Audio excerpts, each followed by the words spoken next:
All right. Hi, everyone. Welcome to the day two of your Master for March webinar in taxation, where in yesterday's session we have discussed in extensive manner about income tax for individuals. But in today's session, we will be discussing the corporation tax and also will be solving a question from our past paper in order to be very thorough with our corporation tax concepts of corporation tax. It is important that we stress on income tax and corporation tax because these two concepts themselves will be tested for at least 40 marks in your examination. Only your entire section C will be coming from these two areas. So it is very important that you practice these areas in a lot more extensive manner because if you are thorough with this, at least your 30 to 35 marks will be in your safe hands. I'm not saying that you should not study on the other areas, but having that grip on 35 marks within the examination just from two concepts is something that is only possible in tax. So it is important that you do that. Okay.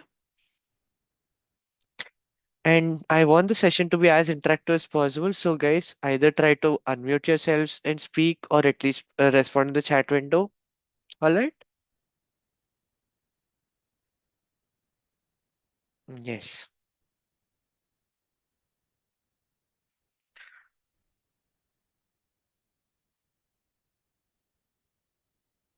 So for the webinar, after the webinar, if you guys have any issues, as I've already told you earlier, you can always reach out to me with your queries and questions, and I'll be very much happy to help you out. This is my contact details. Since you guys are already my students, you know the details, and you can always ping me or feel free to reach out to me at any point of time. And it is just that because I might be working during the morning hours in Indian time, I might not be able to respond during that time, but I'll ensure that your doubts or quer- queries are resolved by the end of the day. Okay.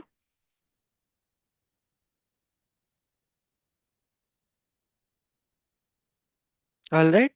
With that, shall we start off with our revision of corporation tax? Do you guys want to explain to me and help me understand what is meant by corporation tax and why do we use corporation tax?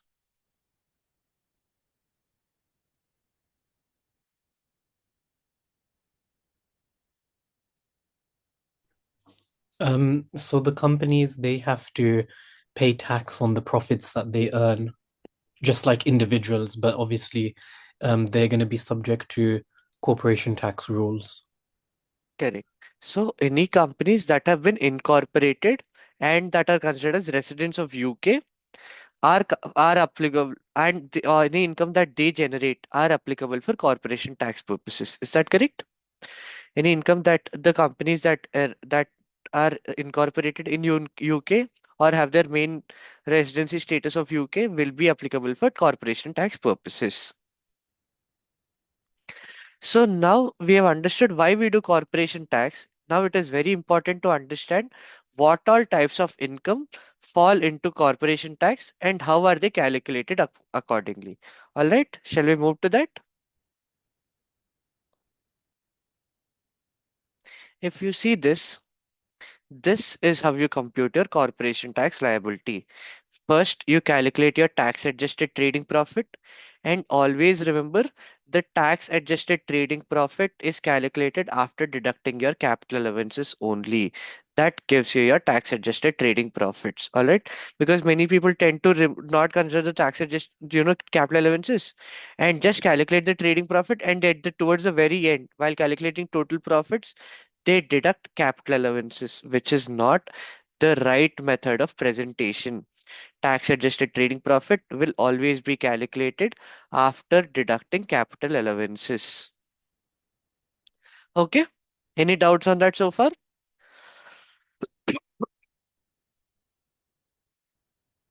Yes. Now coming to tax adjusted trading profits. The computation of tax adjusted trading profits is very much similar to what you have studied in your income from self-employment. Like whatever is allowed, what are the non-allowed expenditures, everything is very much similar. But one factor to remember over here is in corporation tax. In corporation tax, it is always the default basis basis is accrual basis. All right. Always make this a note. It is not cash basis. It is always accrual basis. Okay. Any doubts on this one so far? Corporation tax is always accrual basis. I want you guys to remember this. So whenever you're calculating it, it will always include any receivables or payables. Clear on that one? Next, we have our interest income. Similar to individuals, how we have savings income. Here, savings income is nothing but any interest that we get. In that manner, we have the same thing over here in interest income. But in corporation tax, there is no classification as non-savings income, savings income, and dividend income. Instead, all of these incomes put together will be giving your taxable total profits. Okay. And remember one more important thing. For corporation tax, dividend income is always exempted. It will not be considered at all. Income is always exempted. It will never be considered. Okay. Whenever you find dividend income, you should be able to identify that you mark it with a zero, because that is also one of the most common mistakes that I find during evaluating the papers is that people tend to take the dividend income and try to include it as a part of an miscellaneous income, which is not the right approach. Dividend income should not be included at all in your computations. Okay.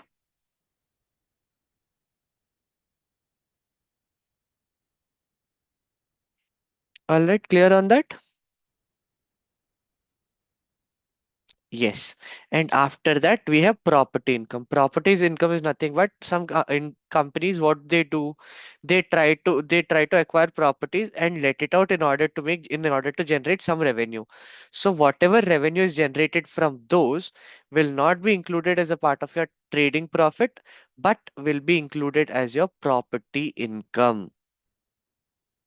All right, we will be discussing a lot. We'll be discussing these in detail, but right now I want to give an overview on these so that we can understand what all are the different types of income that will be covered as a part of our corporation tax. Okay, miscellaneous income are the other types of income. Usually in your examination, they will not be testing you about miscellaneous income. Okay, next.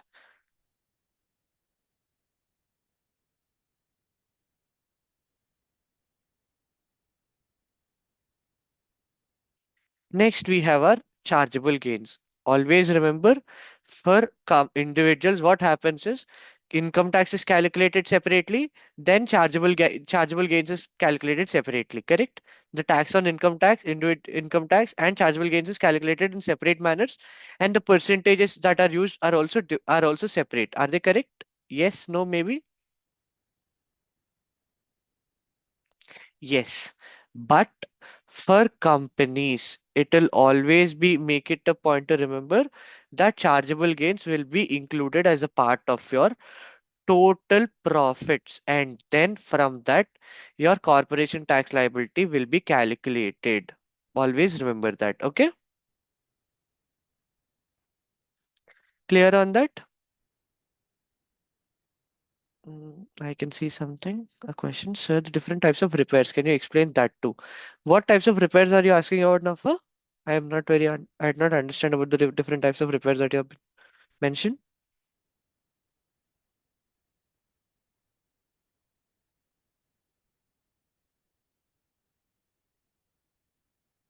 Okay.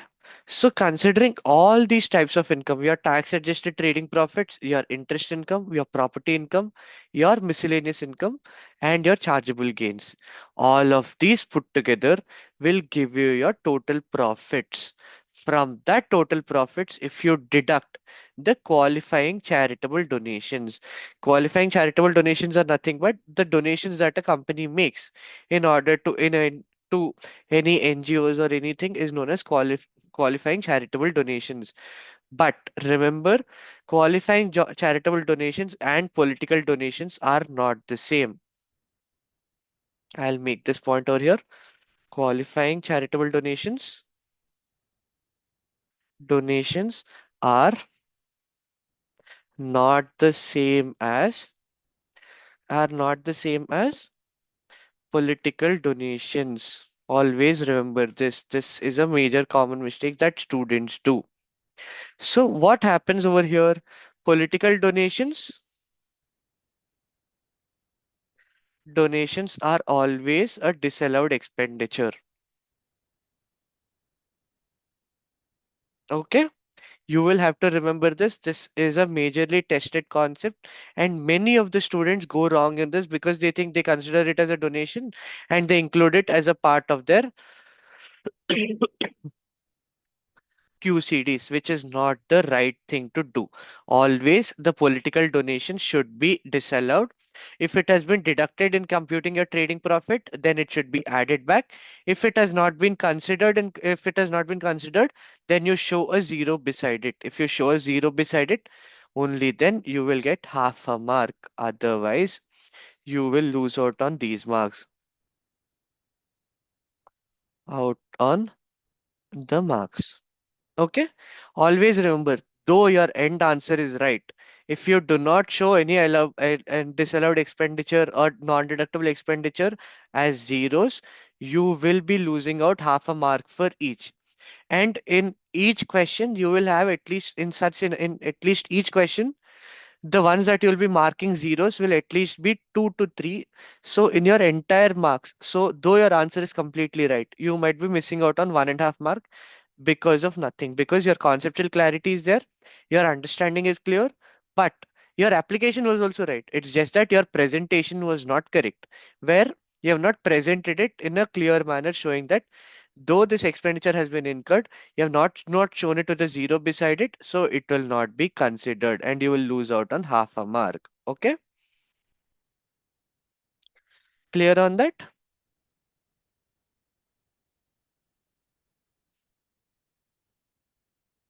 Yes.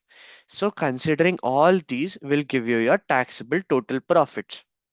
Now we have understood that tax. Now while we discussing about each and every income, all these incomes are very much simpler to discuss because we are very thorough with our income tax for individuals. So corporation tax liability, it is important to know tax adjusted trading profit. So we'll try to identify what are the similarities between tax adjusted trading profit for companies and in individuals income tax, and what are the differences between them. All right, that will help you in understanding it in a deeper and a clear manner. Is my screen very clear, guys, or do you want me to zoom it in a bit? It's all clear. All right, great. So now let's see about the tax adjusted trading profit rules that are similar to income tax, income from self-employment. Okay. Always remember, it is always the scenario. Any expenditure that is not incurred wholly and exclusively for the purpose of trade, we will be disallowing it.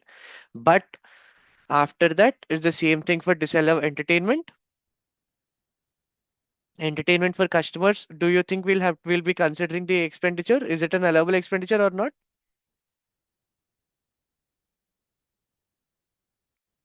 Entertaining you customers and suppliers. Do you think it is an allowable expenditure? No, No. it will be disallowed. Correct. But staff entertainment is always an allowed expenditure. Okay. Clear on that? Now, same thing with in if you see in income from self-employment, if it is cash basis, what happens? We deduct the capital expenditure that has been incurred. Correct? If it is cash basis. Yes. But in accrual basis, do we deduct the capital expenditure?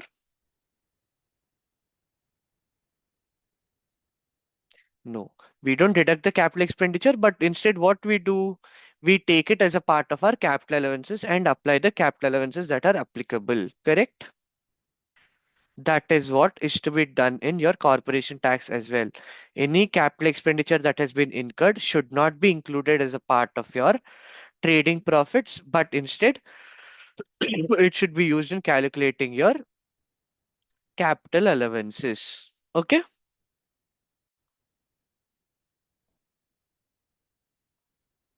Yes. Next is adjust for least high emission cars which are CO2, which are greater than 110 grams per kilometer. Okay. I, and next is adjust for gifts to customers. What is a gifts to customers? If the gift to customer is exceeding, how much should it exceed? Can anyone tell me? When are gifts to customers allowed and when are gifts to customers disallowed? Less than £50. It's allowed. Yes, less than 50 pounds is allowed. And what is the other condition? It should not be food, tobacco, alcohol, or any vouchers. Correct? Correct. So if it is these conditions, and it should have it should have speculative company advertising. Absolutely right. So only if it has all the three conditions, it is not any of the three conditions, but it should have all the three conditions. If it satisfies all of them, only then it is an allowable expenditure. Otherwise, it is disallowed. All right. Again, over here, we should disallow depreciation. Any non-cash expenditures are always disallowed. So if they're included as a part of your computing the trading profit, it should be added back. If it has not been included, then you show it with a zero because you will not be considering it. It might be depreciation, amortization, loss or gain on disposals, whatever it is, it should not be included as a part of your trading profits. Clear? And next, we have our charitable donations. As I told you earlier, charitable donations will be part of your QCDs. So if they say trading profits are computed after deducting the charitable donations, then these charitable donations should be added back. If they have not been considered, then you show it with a zero. Okay, clear on that? And then we move to the last part, which is non-trading income. As we have seen earlier, any types of other types of income, like property income or interest income, should be shown as separate line items. Like they should be shown as a part of our interest income or property income or miscellaneous income or chargeable gains, but should not be included as a part of tax adjusted trading profit, because tax adjusted trading profit is only and only meant for profits arising wholly and exclusively from the purpose of trade. Okay, clear on this one so far? Any doubts on this? Great. Now let's discuss about the rules that are different from income tax. So income from self-employment, these are the ones that are similar to income from self-employment. Now let's try to identify some things that are different.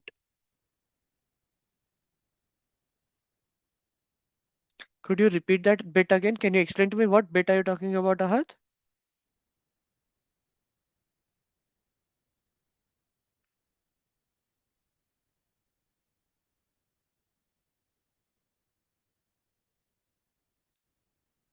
Adjusting non-trading income. Okay.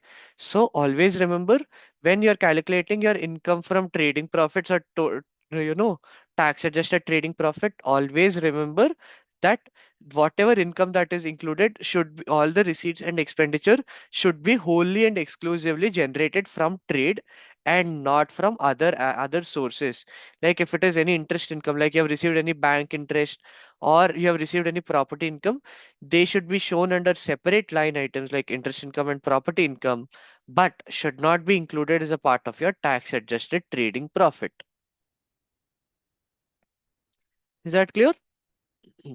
So adjust for non-trading income is nothing but if any property income is included in computing your tax adjusted trading profit, then it should be disallowed. So it should be deducted.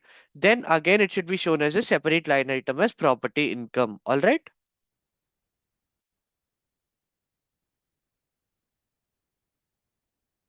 Yes. Now let's try to understand the rules that are different from income tax, income from self-employment.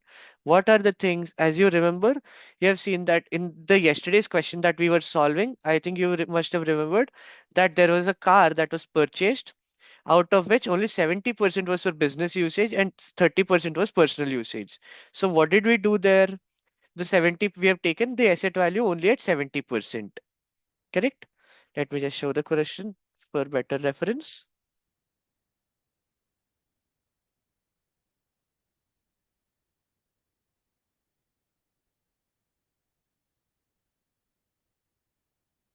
Yes. So if you see here, what happened? There is a car that was purchased for 28,800 and only 70% was for business mileage. So if this was the situation, what did we do? Didn't we adjust the car running cost, fuel, and also the capital allowances to 70%? Yes, no, maybe? Yes. Correct.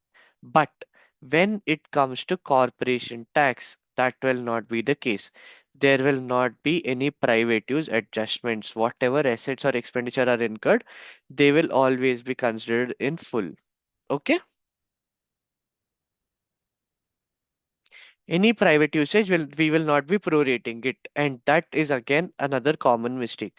Guys, always remember, if you try to identify the similarities and differences between what you have already studied and what you're studying right now, like corporation tax, as I've told you, tax adjusted trading profits is very much similar to income from self employment. So if you are thorough with the rules over there, you will just be able to apply those and just learn the differences, and you'll be at a very good spot in your preparation. Okay, clear on that?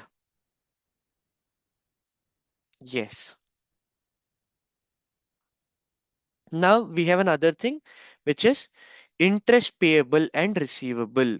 So interest payable and receivable, I will be discussing the rules, special rules with you. So I want you guys to be very clear on these. Do you know the interest rules or interest loan relationship rules? Do you want me to explain that in detail?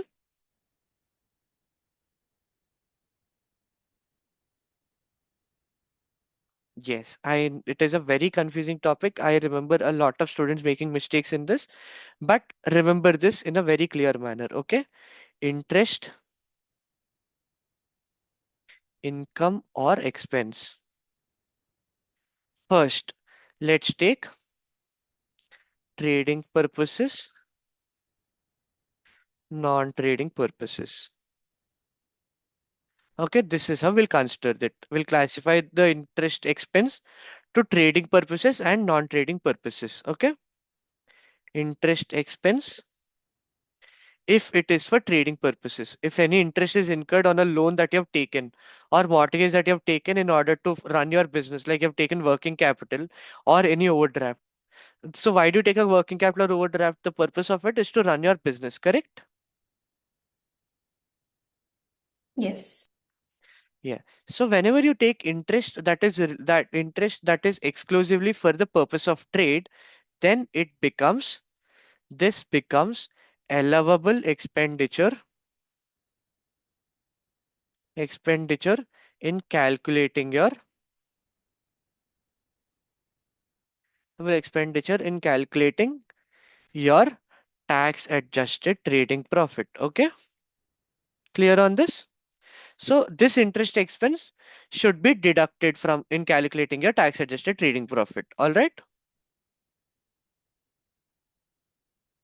Now, let's take any interest expense that is incurred for non-trading purposes. Let's say that you've bought a property on loan.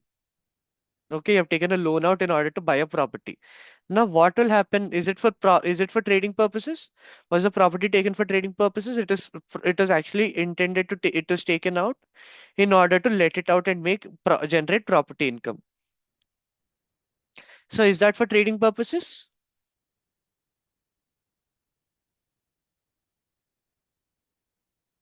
No, correct. So, whenever any interest expense is incurred for non-trading purposes, then it should be deducted from it should be deducted from interest income, which is a separate line item, and it is a disallowed expenditure disallowed expenditure in computing tax adjusted trading profit. Okay, so if they say that a loan that was taken out, interest was paid out on a loan that was taken out to to purchase a property, if they mention that, then whatever the interest is there, it should not be included as a part of your tax adjusted trading profit, but it should be deducted from your interest income, which is a separate line item as we have discussed earlier. Clear on this? So it should interest income is nothing but all the interest income received minus all the non-trading purposes interest expenses paid. Okay, clear on that? Clear about the interest expense? Yes. Now let's move on to interest income. Do you think any interest income that you receive will be for trading purposes? What is interest that you receive?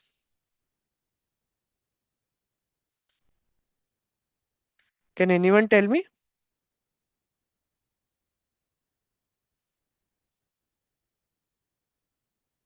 Can interest income received be for trading purposes?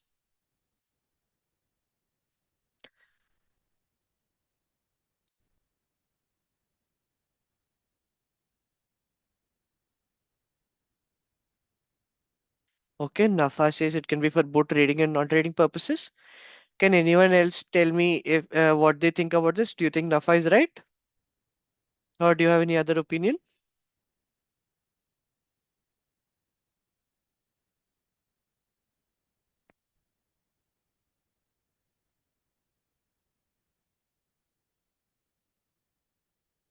Ahad also thinks it's both. Toshi thinks it's only trading. Okay. So guys, let me tell you something. Interest income, what is interest income? It is nothing but it is almost similar to your saving some money and putting it in the bank and you're receiving interest on that. So how do you think that is a receipt that is for trading purposes? Are you getting that income from doing any trade by selling or buying any commodities?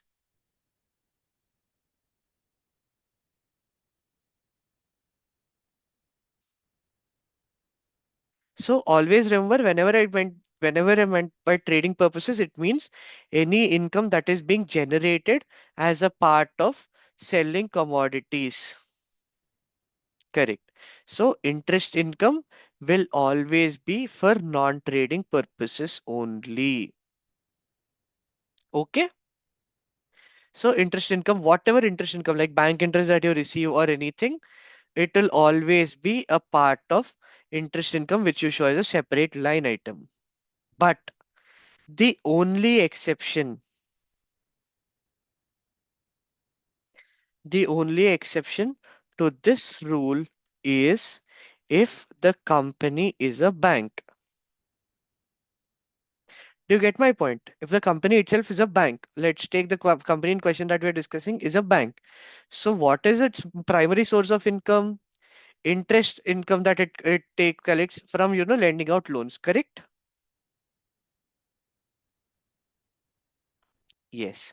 So only in that scenario is when the interest income received will be considered as trading purposes. Otherwise, in 99% of the scenarios, whatever interest income that you receive will be a part of non-trading purposes and shown as a separate line item. But if the company in question is a bank, then it will be included as a part of your tax adjusted trading profits. Okay, clear on that?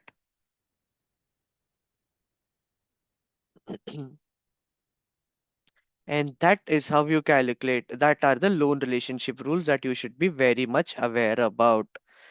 Earlier, so what is the comparison over here? In individuals, what did we do? If there was any mortgage that was taken out on property, what did we do? We got a 20% tax relief on that, correct? Yes, no, maybe. But when we are calculating for individual companies, that will not be the case. Interest expense will be deducted from your interest income to get your total interest income. So interest income would nothing but interest income will be interest received minus any interest paid, any interest expenses for non-trading purposes. Clear on this? Any doubts so far?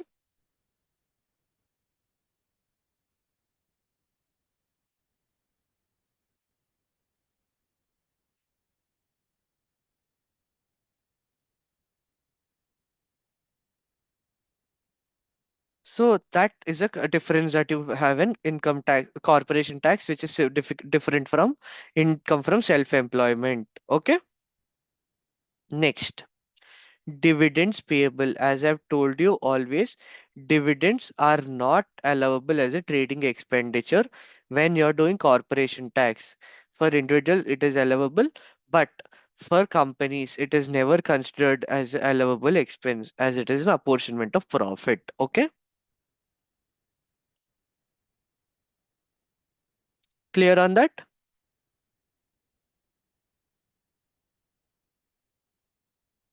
Yes.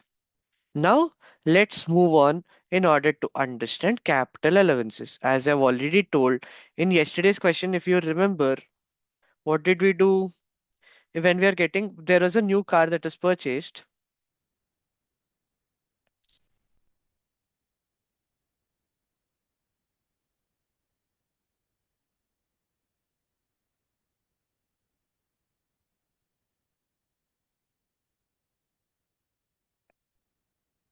What did we do over here? The car cost, we have taken only 70% of it because 70% of it was only used for business purposes. But that will not be the scenario when you're doing it for companies. For companies, always 100% of it will be allowable. But for companies, what did we see? So for individuals, what did we see in allowances? We saw there was AIA, which is 1 million, and then there were WDA, correct? Yes, no, maybe? Yes. Yes. But in companies, we also have something known as enhanced capital allowances, or first year allowances. Clear on this? We'll discuss on this. But did you understand that we have, in addition to AIA, WDA, we also have another type of allowance that is available, which is known as enhanced capital allowances. All right. And along with these, with the same thing we have for structures and building allowance for companies and individuals, which is straight line, 3% of allowance on structures and buildings in a straight line manner. Clear on that? Which is known as structures and buildings allowance. Structures and building allowance. So the only thing that is different for companies from individuals in perspective of allowances is enhanced capital allowances that are applicable. What are enhanced capital allowances? If you purchase any new assets, okay, any new assets, which is plant and machinery, then you can claim 100% on main pool assets and 50% on special rate pool assets. This should only be for new assets. It should not be it is not available for second hand assets. Is that clear? Clear on this, guys?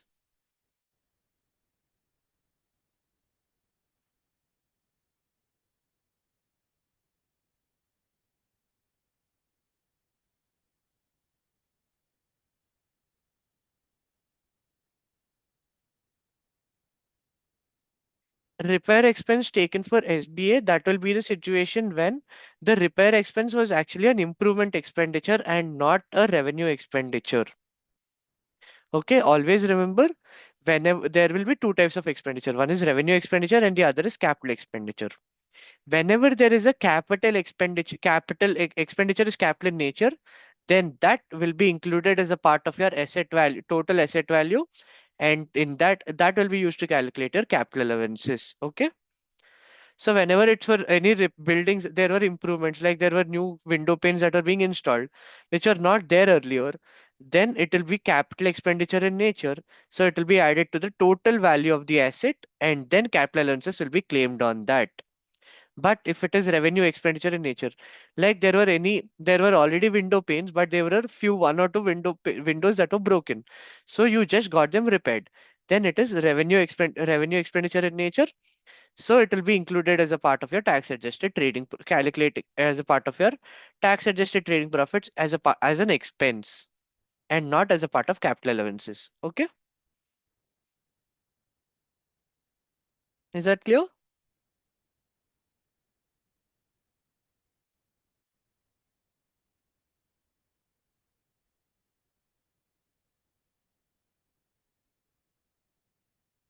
In individual as well for extension repair.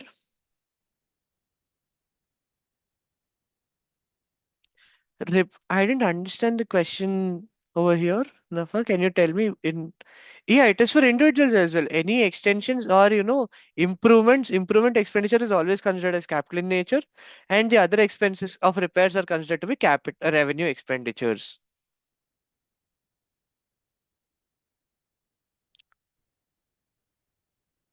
Yes. So clear on the different types of allowances that are available for individuals and for companies. The only additional allowance that you get is known as enhanced capital allowances. Okay. So whenever you're claiming capital allowances, you should follow this order of priority in order to get maximum allowances. Always remember, it should always be first, second-hand assets of special rate pool should be claimed first using AIA, because AIA is available on the second-hand assets. I think yesterday I made a mistake which Nafa I think has corrected me on that, and I did not consider that. But yes, second-hand assets which are purchased in that year will be available for capital allowances. Okay, will be eligible for AIA. I think I made a mistake about that yesterday. Sorry about that. Okay, so AIA first claim, then second-hand assets, second-hand assets of main pool will be part of AIA. Then you should go for new special rate pool assets for AIA. Always remember, for new assets that are part of special rate pool, first preference is to be given to AIA, then to FYA, because in AIA you will be able to claim the maximum amount, but you're using FYA for special rate pool, you will be able to claim only 50%. So preference for new special rate assets, if available, use AIA, then go to FYA. Always remember this point. Okay. Whenever you see new special rate pool assets, it is not mandatory that you directly stick to the 50% FIA. You can identify. Let's assume the asset value is 850,000 and 850,000, and during the year,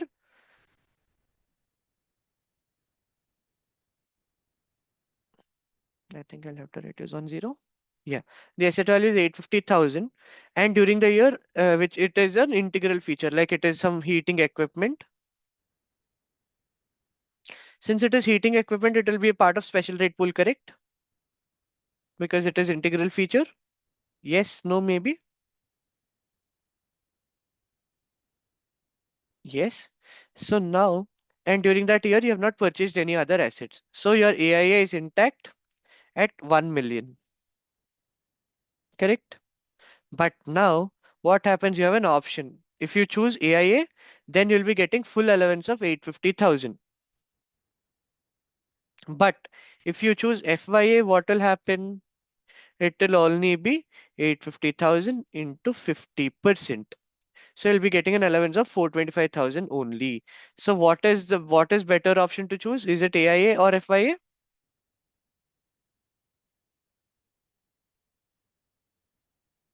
AIA, absolutely right. So this is the order of priority, new special rate pool assets.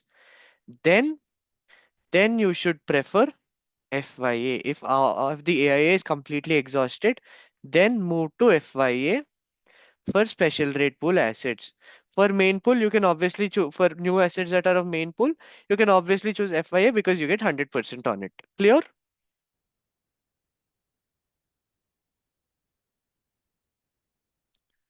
Clear on this, guys? So with this, we have completed our tax adjusted trading profit and interest income. Are there any doubts on these so far?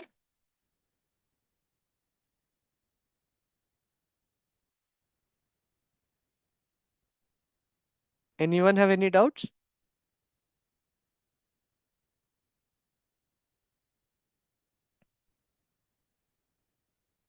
Anyone? Can I get a thumbs up if there are no doubts? If there are any doubts, please feel free to ping in the chat window. I can take a look at them and respond to them.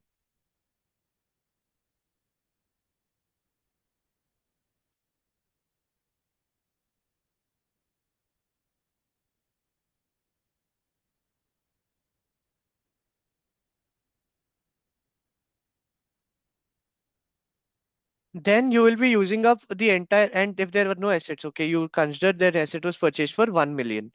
If an asset was purchased for 1.4 million and your AIA is only 1 million, so what will you do? What is more beneficial? If you use if you use FIA, you get only 700,000 of allowance.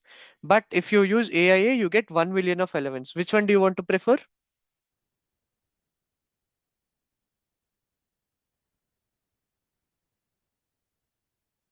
AIA, exactly right. So the AIA and the other 400,000 will be transferred to the will be transferred to the special rate pool. All right, clear on this, guys?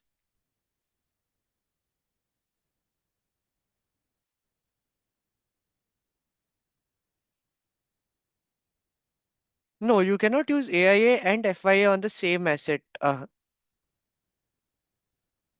Nafa, it will always be, it will either be used this, then move to then then you'll move it to the pool. You cannot use AIA, then you cannot use FIA on that. On one asset, you'll be either using this or that.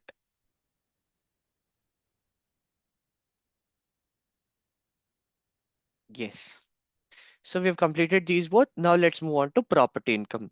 Property income is also similar to individuals, but the only difference again here is the automatic approach is always accrual basis.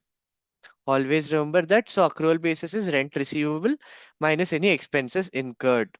Okay. Next, the important thing that we should see as a difference over here is it is property income arising in the account period. Accounting period is assessed as property income. In individuals, what did we see? The property income that arises in the tax year, that is 6th April to 5th April, will be included as a part of your taxable total profits. But for companies or corporation tax, property income is based on accounting period. Clear on that?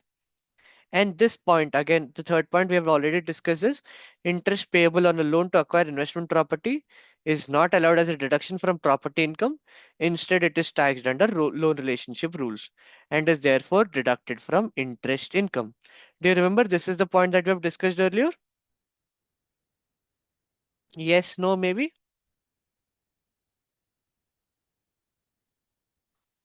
Correct. So after this, let's move to the next important topic of your corporation tax, that is your chargeable gains.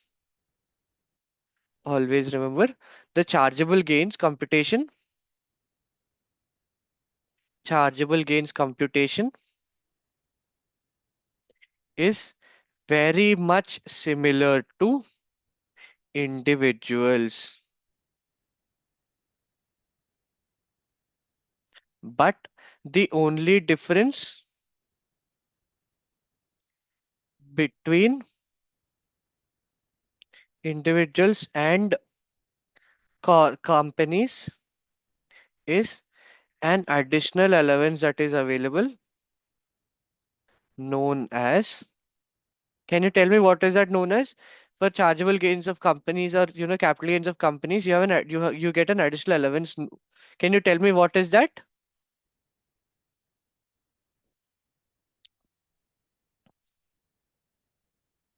Indexation allowance. Exactly right. Now, can anyone explain to me what indexation allowance is?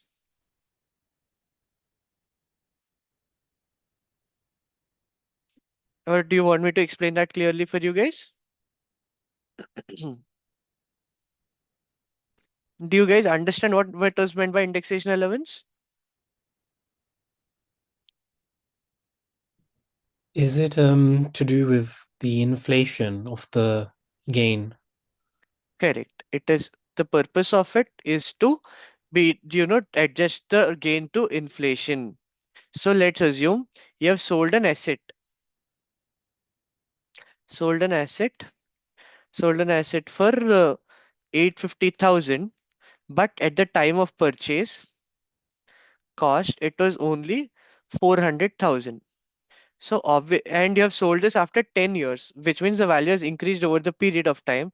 So do you think it is right that the person is paying for 450, including 450,000 as a part of his capital gains when the asset was actually value has inflated not only because of value increasing, it is also because of inflation. Correct? Let's take gold for example. Okay, let's take gold in India at present. The value of gold in India is touching almost 1.5 lakhs. Okay, 1.5 to 1.8 lakhs is the current value of gold for 10 grams. In at least 6 years back, the value of it was only 70,000. So the increase of 1.1 lakhs from 70,000 to 1.8 lakhs, if you want to sell it right now, do you think it is entirely dependent on the value of gold? Or do you think there is some adjustment because of the inflation as well? Because the value of commodities has been increasing, the value of gold has also been increasing in respect to that. Yes, no, maybe? Yes. So because of that, do you think it is fair that that the companies pay tax on 1.1 lakhs? Or do you think they should reduce it because inflation was not in their hands? So they should not be held responsible for the inflation adjustments that have happened. So that is known as indexation allowance. Always remember, whenever you're calculating indexation allowance, the allowance will be available to you. The indexation allowance rate will be provided to you. You do not have to worry about that. And indexation allowance is always restricted to December 2017. 2017. So any assets that are purchased after December 2017, they will not have any indexation allowance on them.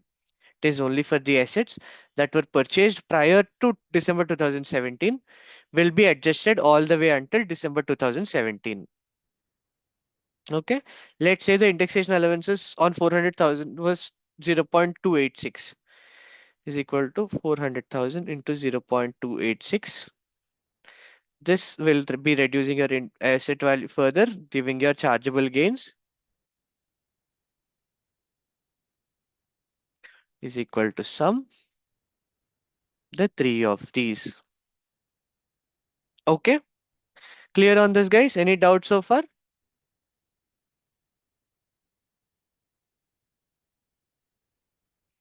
Yes. Now let me tell you something else that is very much important about indexation allowance. Indexation allowance.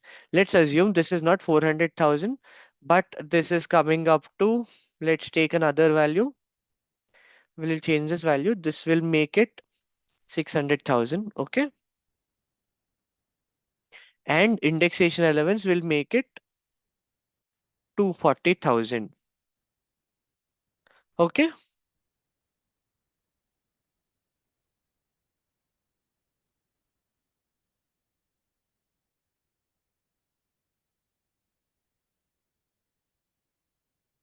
Now what is happening without considering the indexation? Let's forget about the indexation.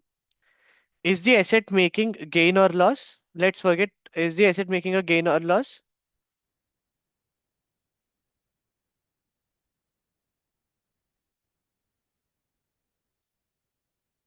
Can anyone tell me? Without considering the index, it is making gain. Correct. But with indexation allowance, this chargeable gain is being moved into charge. It is becoming a loss. So in that time, always remember the indexation allowance itself cannot give rise to a loss. So because of that, whenever it is going to a loss, then the value of it gains will be considered as zero. Okay. and indexation allowance will be restricted to the amount of getting it to zero.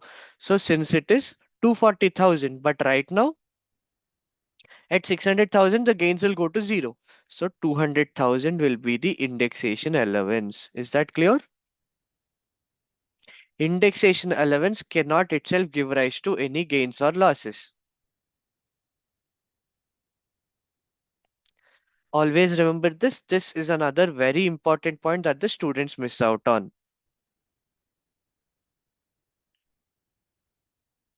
Clear? And in chargeable gains is again very much similar to individuals except for rules of shares. In shares, what will happen for individuals? It was you consider for disposals, you consider the shares sold on the same day, shares sold within the following 30 days, and then it is a share pool. Correct? Yes, no, maybe? Yes, but for companies, that is not the situation. For companies, it is shares sold on the same day, then it is shares sold in the prior 9 days in FIFO basis. That is, you are having assets, so you are having some shares that are sold 2, 3, 4, 5, 6, and then we have our current day. Then first, the priority should be given to this, then third day in in FIFO basis. Okay. After considering all these is when we will move to which one will we move to? The share pool. Clear on this, guys? Yes. Okay. So any shares that are sold on the same day or in the prior 9 days, you will not have any indexation allowance on it, but it is only on the share pool that you will be finding indexation allowance. So whenever the assets there are shares in the share pool, from one operative event to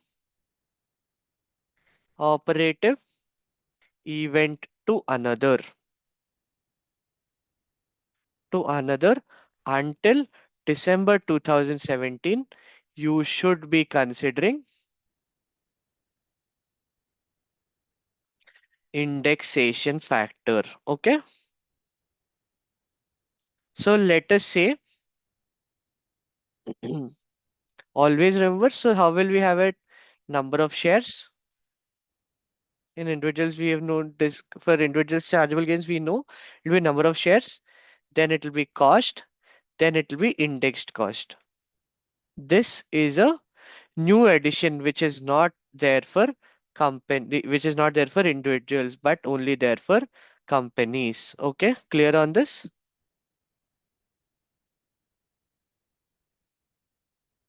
Any doubts on this? Now, what is meant by operative event? Operative event is nothing but whenever cost is involved, that is considered to be an operative event. Okay, which means whenever there is a rights issue or new issue of shares or new purchase of shares, those are considered as operative events. But bonus issue is never considered as an operative event. Clear on that? Okay. Now let's take an example. I'll explain this with an example. September 2018. 18, you have purchased shares of 15,000 shares. The cost was, okay, let's take 30,000, and indexed cost will also be 30,000 only because we have not done, there's no operative event as yet, correct? Because this is the first purchase of shares, correct? Okay, let's not take 2018 because we know that we do not have it. Let's take 2008. Sorry for that. September 2008, we have purchased shares. Clear on that? Next, what happened in September 2010? 2010. What happened? You have purchased another 12,000 shares. So here from September 2008 to September 2010, is there purchase happening? So is this an operative event? Yes, no, maybe.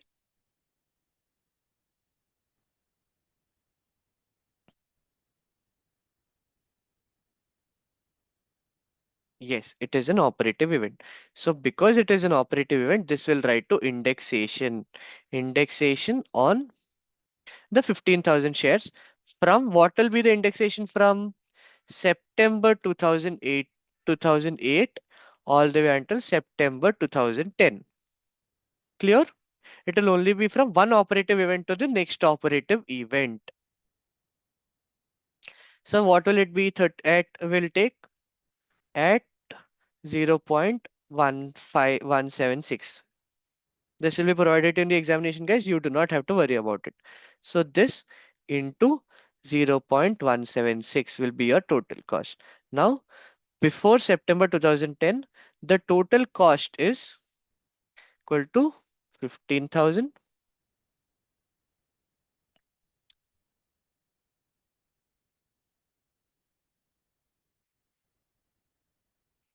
The cost is 30,000, but the index cost is 35,280. Now here September 2010, what happened? You are purchasing additional shares for 12,000 shares. Let's take 15, okay, let's take it to be 60,000 now. Now what will happen here? Index cost will also be 60,000. Okay. Now let's assume in October 2011, there was a bonus issue. Bonus issue. So now do you think from September 2010 to October 2011, there is any operative event?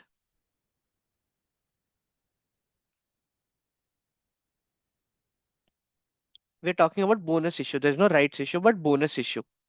Is there any operative event? No. So what will happen? The indexation will not arise. So let's take it happened for we got bonus issue 10,000 shares. Will the cost increase because of this? No. So this will be the same. This will be is equal to sum of these both. Obviously, correct? Sum of the indexed cost and the cost of new shares. Correct?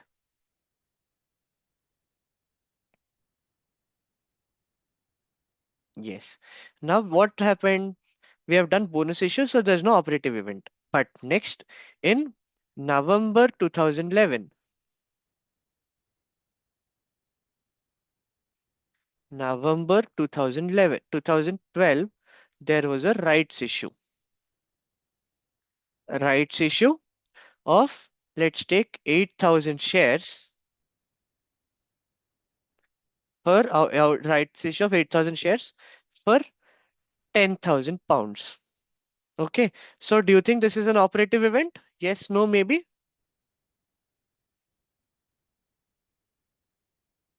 Correct. So till when will the indexation be from? Can anyone tell me what will till when will the indexation allowance be from?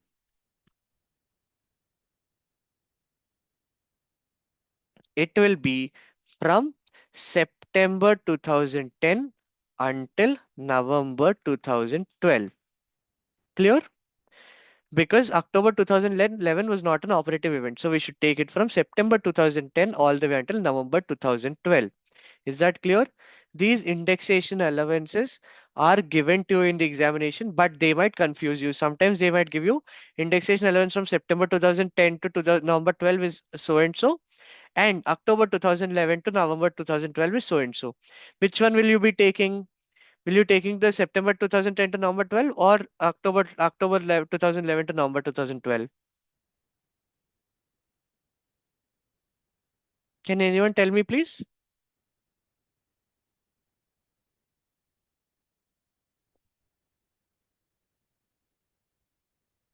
Guys, answer.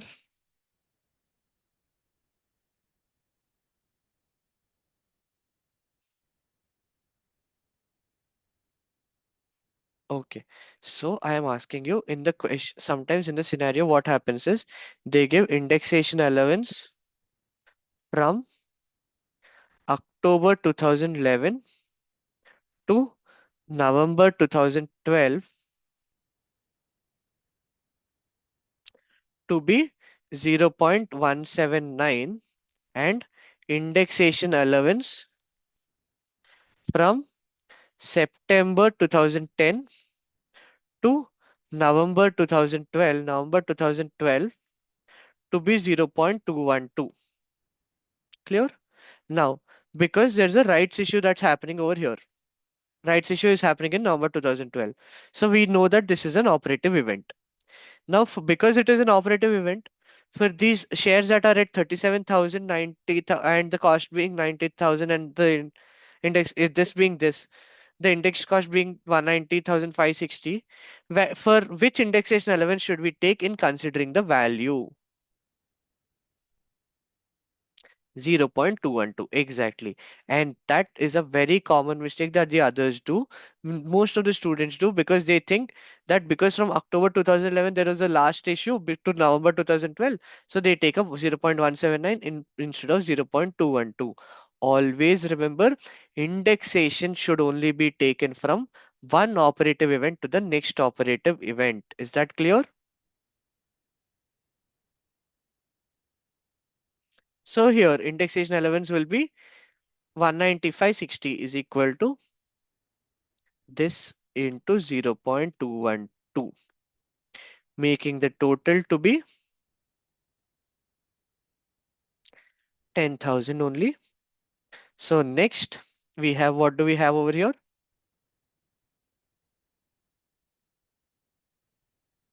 To sum. This is how you get your calculation. Is that clear? Next, what happens?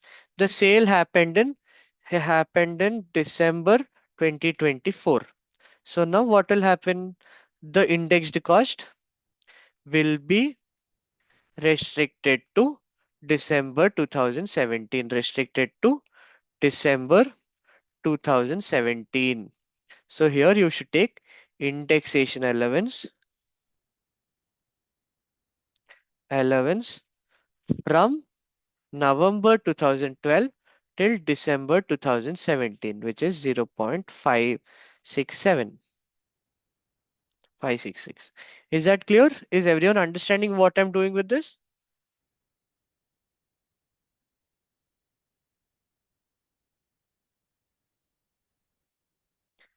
Great. Can I get a thumbs up on this, guys? Because this is the only confusing concept in chargeable gains for companies. Other than that, everything is very clear and similar to what you have studied for individuals. All right. Any doubts on this so far?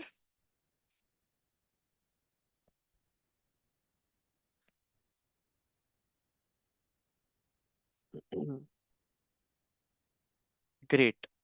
With this, we have completed discussing about chargeable gains as well. And considering that gives us our total profits. From total profits, if we deduct our qualifying charitable donations, we get our taxable total profits. Is this clear? Any doubts on this so far?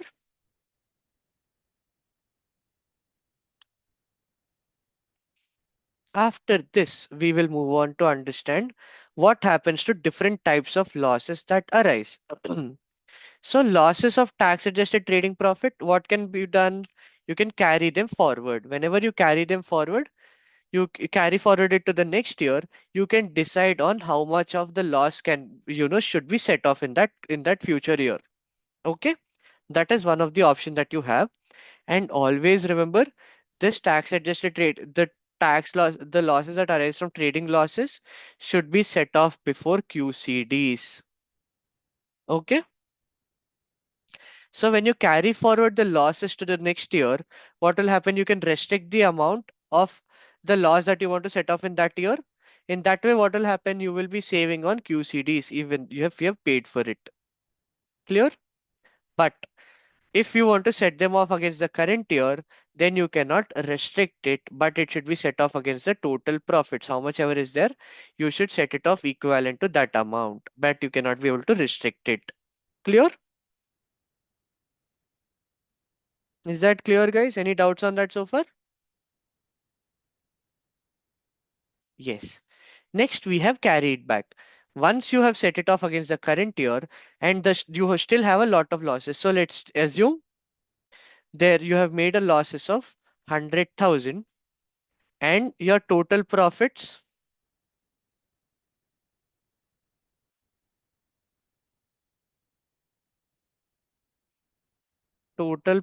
are only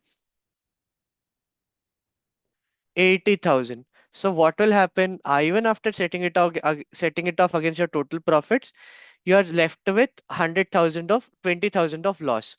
So then that loss can be carried back for 12 months. Always remember, it is important to know that it can be carried back for 12 months. All right. That is how you can do it for trading losses, tax adjusted trading losses. Clear? And again, trading losses are always calculated after capital level allowances. So trading losses are nothing but total trading losses is equal to trading losses is equal to receipt total income minus expenses minus capital allowances. Is this clear, guys? Always remember, capital allowances should be deducted in order to get your total trading losses. Clear on this? So now we have discussed about tax adjusted trading losses. Now let's move on to property losses. Always remember, any property losses should be set off against the current year's total profits before QCDs. Always it is before QCDs. And then if any losses are still left over of property income that cannot be set off, then they will be carried forward. For tax adjusted trading losses, you had an option to carry it forward or you can set it off against the current year. But for trading losses, for property losses, they should always be set off against the current year. Then anything left over should be carried forward and there is no option of carrying it back. Is that clear about property losses?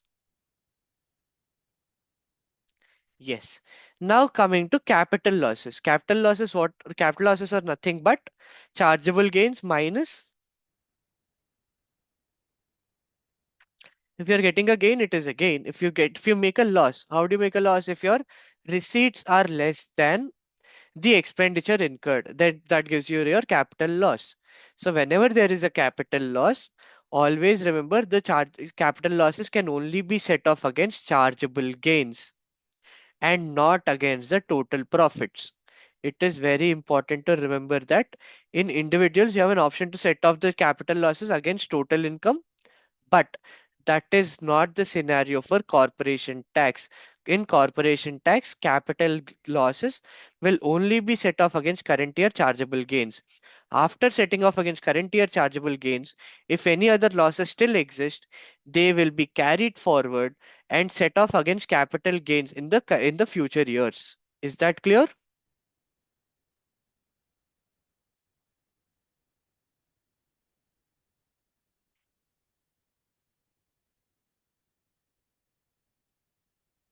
The order of reliefs, this is the order of reliefs. Yes, in the order of reliefs, always remember, if the question asks you to relieve the losses as soon as possible, okay, whenever the question asks you to do as soon as possible, set off losses as soon as possible, then the losses should be first set off against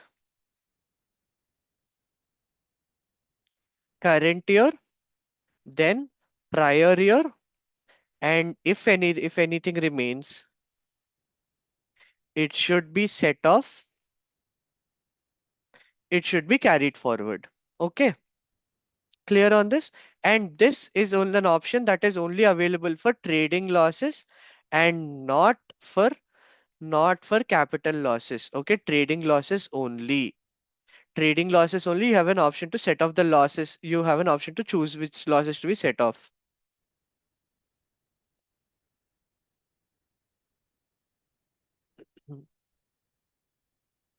Okay, always remember property loss and capital loss will be taking the priority over trading losses because property losses there is no other option but it should be set off against total profits first.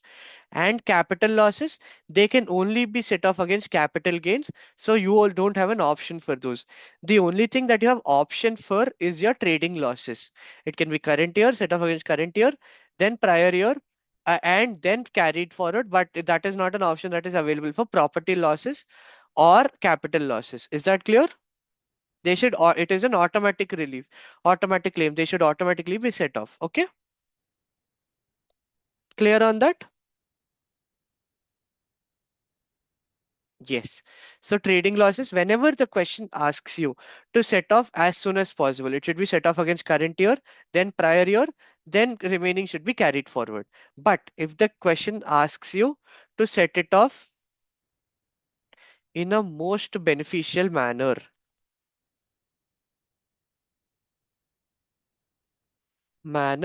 then always remember it is always about permutations and combinations. Always permutations and combinations. You should try out all the three methods. First, you should set off against current year, then prior year, and then carry it forward.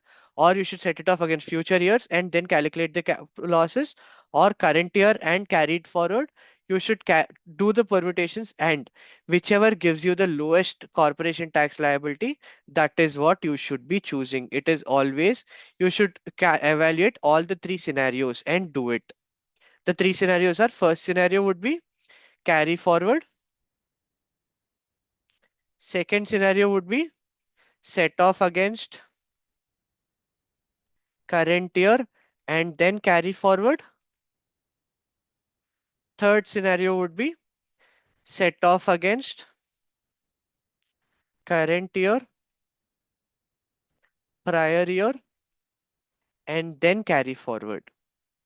So you should calculate the corporation tax liability that arises considering the three scenarios, and then get your best answer. Okay, clear on that?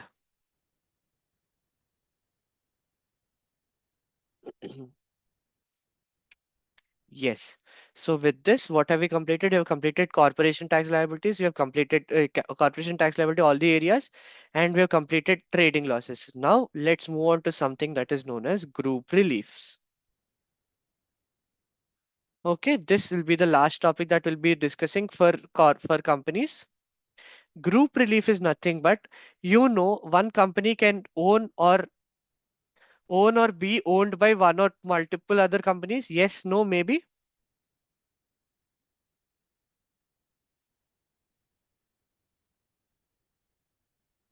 Naf- Nafa says yes, Ahad says yes. What about the others? Do you agree to that too?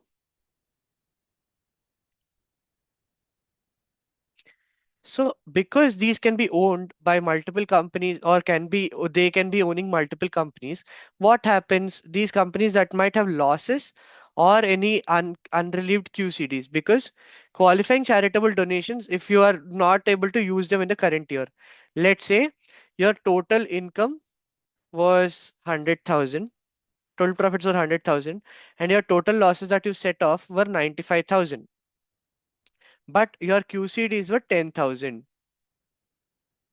That what will happen? The QCDs of 5,000 are considered to be wasted, because tax adjusted trading profit can never be negative, cannot be negative. Correct? So what will happen? Hmm,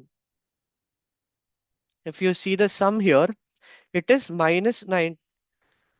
Okay, I think I have made it 10,000. I'll make change it to 100,000. Yeah, it's coming up to minus 5,000, which means the QCDs can only be, now, though it is 10,000, your 5,000 has been wasted. It is not helping you in any manner, correct? Yes, no, maybe. So in that situation, any of these unused QCDs or any of the unused trading losses, like the loss of 95,000, you do not want to set it off against your company. So what is an option? You can send it to another group company. So all these options that are available is something that we'll be studying in group reliefs. So in group relief, we will classify group reliefs are classified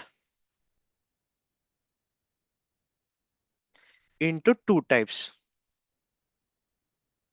One is normal group relief, which is known as 75% group relief, and the other is chargeable gains groups. Gains groups. Correct? Yes, no, maybe? Or these can also be known as capital gain groups.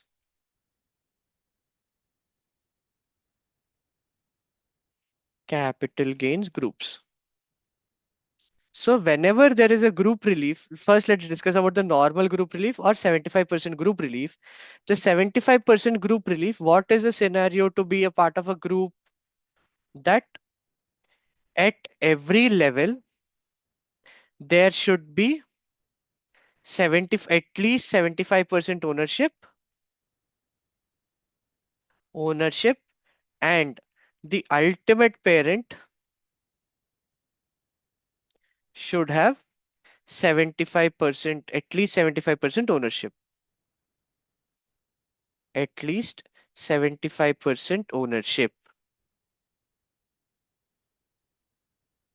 which means let's take there are three companies A, B, and C. Okay, A owns 90% of B.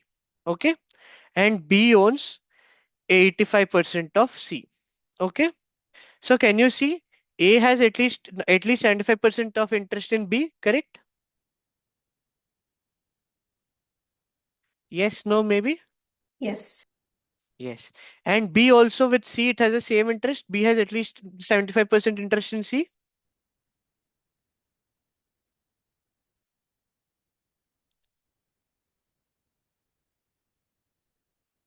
Correct. So what is happening now? A and B are into one group, and B and C can be into one group. But can C be form of the group that A is in? When will that happen? If the effective interest is at least 75%. So if you see 0.9 into 0.85 is giving you 76.5%. So A has at least 76.5% interest in C.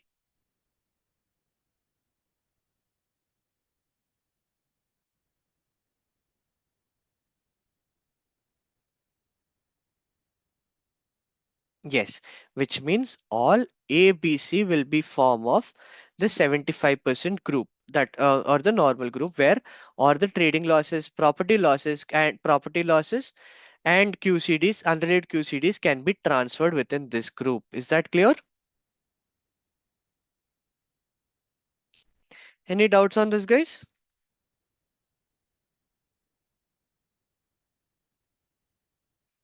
So in this group relief, what will happen?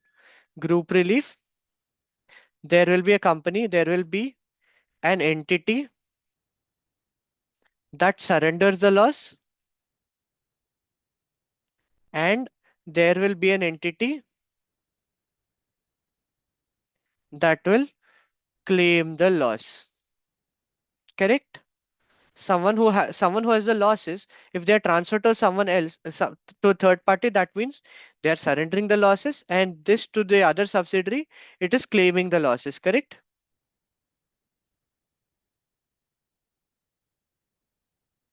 Can anyone tell me how much losses can the company surrender, and how much losses can the claimant company take from the surrendering company? Can anyone explain that to me, please?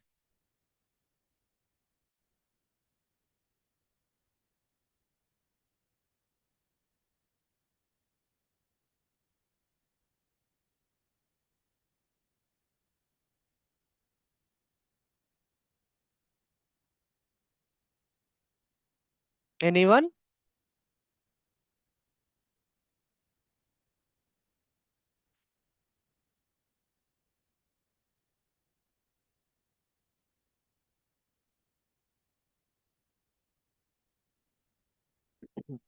Yes, any losses. So the surrendering company, any losses that cannot be any trading losses. Okay, let me make it clear. Any trading losses that cannot be covered against the TTP. TTP is nothing but taxable total profits of the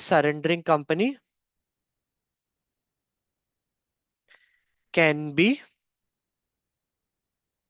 surrendering company can be transferred. Is this clear? And if any trading losses are being you, if any trading losses that cannot be covered up against TTP, what will happen? There will also be unrelieved QCDs, correct? Yes. So unrelieved QCDs can also be transferred. Clear? But when can the entity that is claiming the losses, how much can it claim? Always remember this. It is very important to remember this. It is nothing but taxable total profits of the claimant company X. From that, you should deduct less brought forward losses of the claimant company minus X,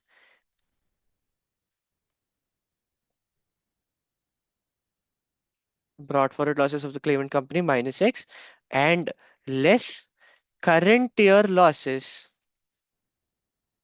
if any, should be deducted X less the QCDs that the claimant company has.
Hello.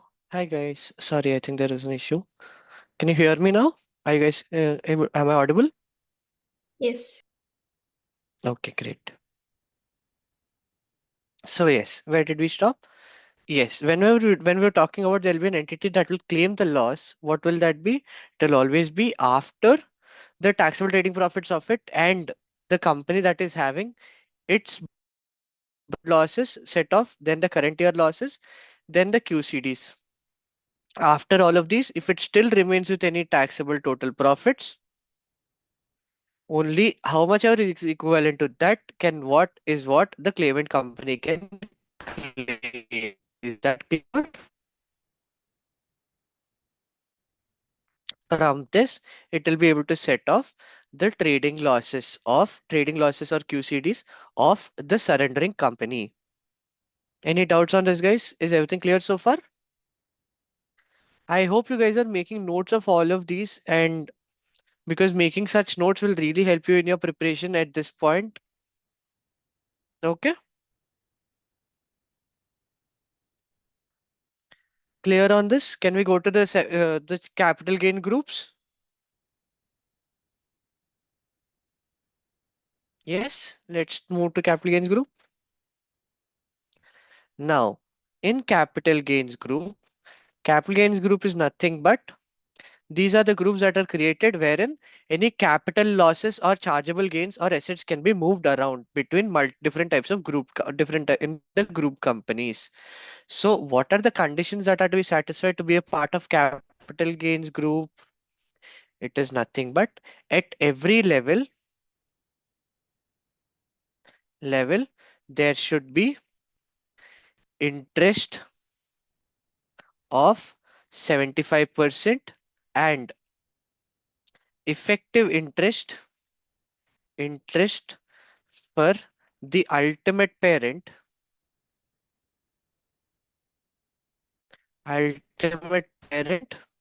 should be 50%. Is this clear?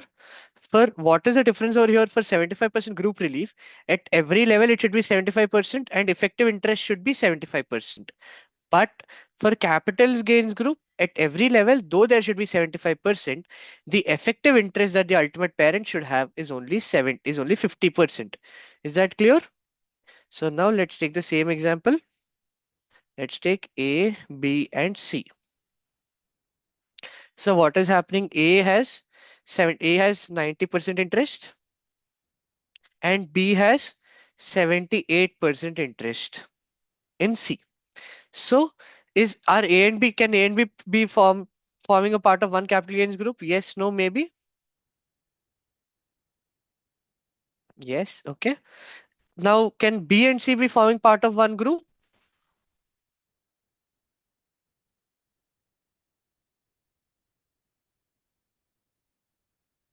Can anyone tell me if B and C can be forming a part of one group? Yes, no, maybe.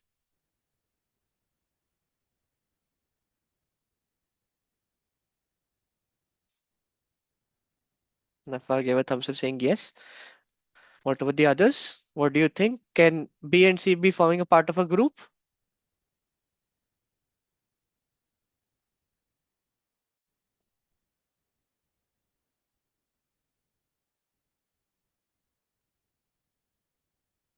Yes, I got one more response from yes.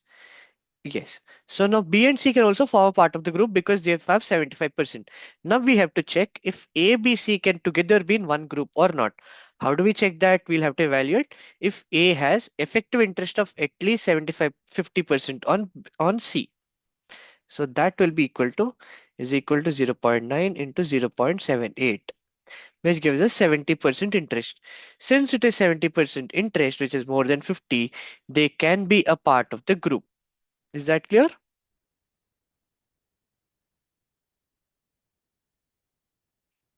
So in capital gains group, what will happen? Any losses, capital losses or capital gains or any assets can be moved around in the capital gains group. Is that clear?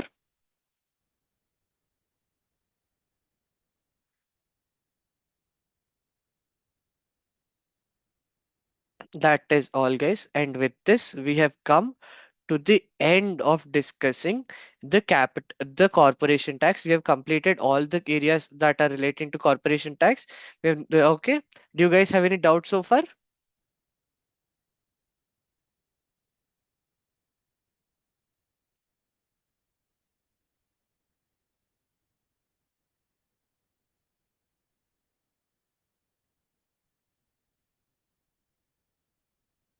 Is everyone clear with all the concepts, guys?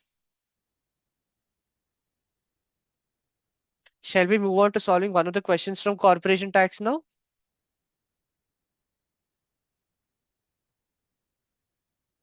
Yes. So remembering all of these aspects is what helps you in your final examination. Without remembering the tax rules, the exam preparation gets a lot more difficult.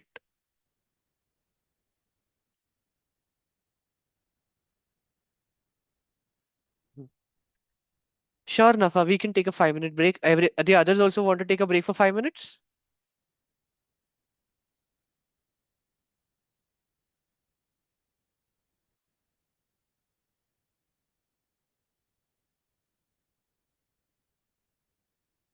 It's 9:45 right now. Let's come back at 9:50. Let's gather around at 9:50 then.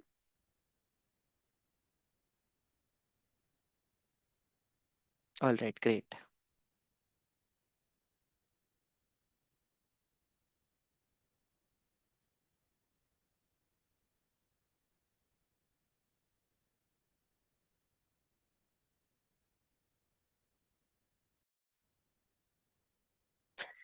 Yes, shall we start reading the question? The question is, the following information is available in respect of Sleeving Limited for the year ended 31st March 2025. Okay. The trading profit. The information from the draft financial statements shows a trading profit for the year ended 31st March 2025 to be 980 to 200. Okay. Now it says the trading profit for the year is 980 to 200. The profit figure is before making any deductions arising from the following expenditure. So this 982,000 did not include any of the following expenditures, which means if there are any expenditures that are allowable, they should be deducted, and if they're disallowed, we should show them as zero. Is that clear? Any doubts on that?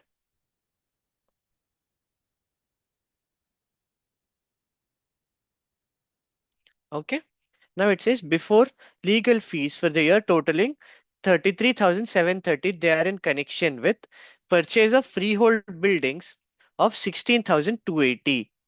Purchase of freehold building, there is a legal fees involved. Do you think that is revenue expenditure or capital expenditure? Anyone? Legal fees that is incurred in purchase of freehold buildings. Do you think that is revenue or capital expenditure? Capital. Capital expenditure, which is absolutely right. Since it is capital expenditure, do you think that will be deducted from from our trading profits? Yes, no, maybe? No, absolutely right. So this freehold building, the legal fee should not be deducted, which means we should show it to the zero. Now, now let's talk about an issue of ordinary shares. For issuing the ordinary shares, a legal fees of 9,100 has been incurred. Do you think the legal fees for issuing ordinary shares is capital in nature or revenue in nature?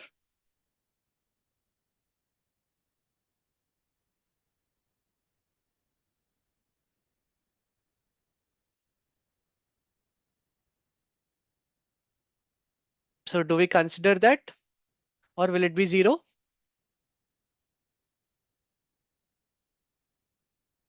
No, absolutely right.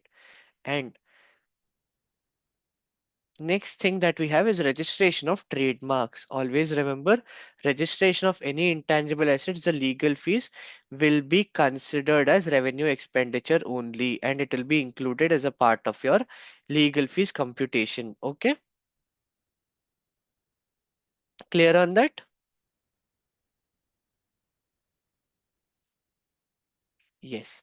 Next, we have a legal fees that is incurred in repurchase repayment of loan notes of 5,470, for which they have mentioned further details on it in the no, in the note 5. So first we'll have to understand repayment of loan notes. If the loan was taken for business purposes, then we include it as a part of our legal fees. If the loan was incurred for non-trading purposes, do we include it as a part of our trading profits? Yes, no, maybe. Nafas is no. What about Ahad and Mitushi?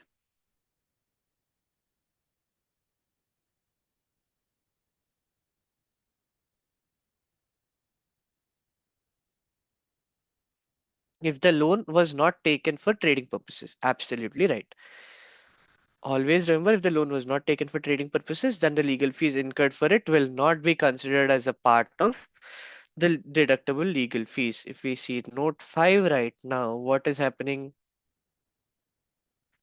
Relating to loan notes of 220,000 on which loan were repaid on 31st May 2024 together with interest of 3,300 for the 3-month period. And all this is not relevant to the point that we are looking for.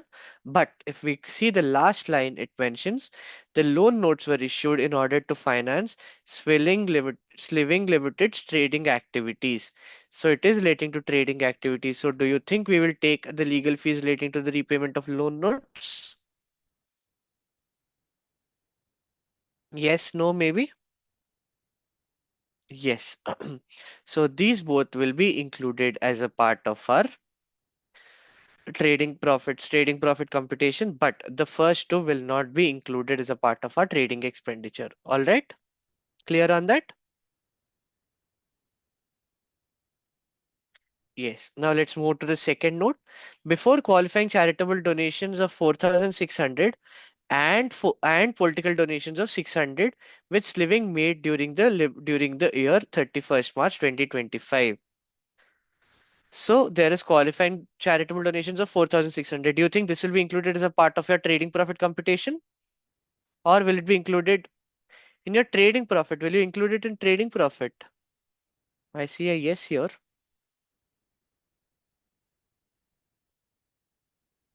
So Ahad, trading profit, it will not be included in trading profits, but from your taxable total profits, you will be deducting your qualifying charitable donations. Is that clear?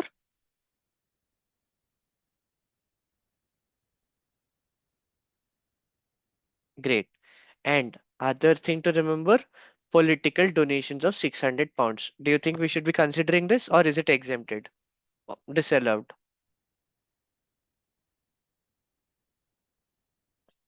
Disallowed. Absolutely right. So which means we will strike this off as well because we will not be considering this. Next, in the third one, before annual investment allowance in available in respect of expenditure on a second-hand freehold warehouse which was purchased for 292,000 on 1st August 2024. Okay, there is a freehold warehouse which was purchased for 292,000. The warehouse was originally constructed 15 years ago. Sliving Limited and the vendor of the warehouse has made a joint election to allocate the purchase cost of 292,000 as follows, which means the 292,000 of that what of the property or the freehold warehouse includes building cost of 182,400, land cost of 71,000, heating system of ventilation system of 14,700 and heating system of 23,900. Can you tell me if building cost and land are they eligible for any type of allowances? Are they eligible for FIA, AIA or WDA? Can anyone tell me? Nafa says no. Can you tell me why Nafa? Why building cost and land should not be included as a part of your capital allowances?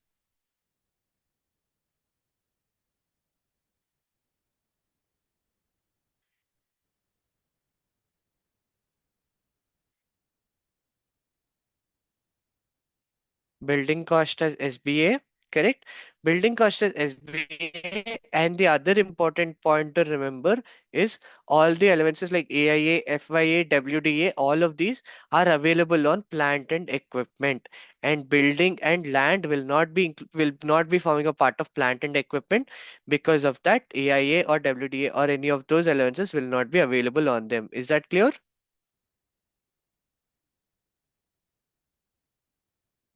So building cost and land cost will not be getting it.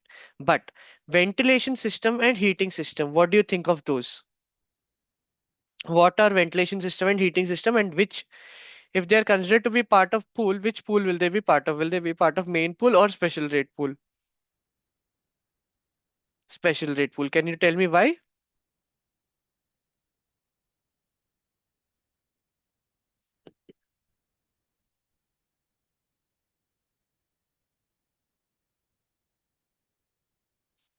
Yes, they are integral features of a building, so they will be part of a special rate pool. So ventilation system and heating system and annual investment allowance is completely available in respect of expenditure on second-hand freehold warehouse. So 14,700 and 23,900 will be eligible for AIA. Yes, no, maybe?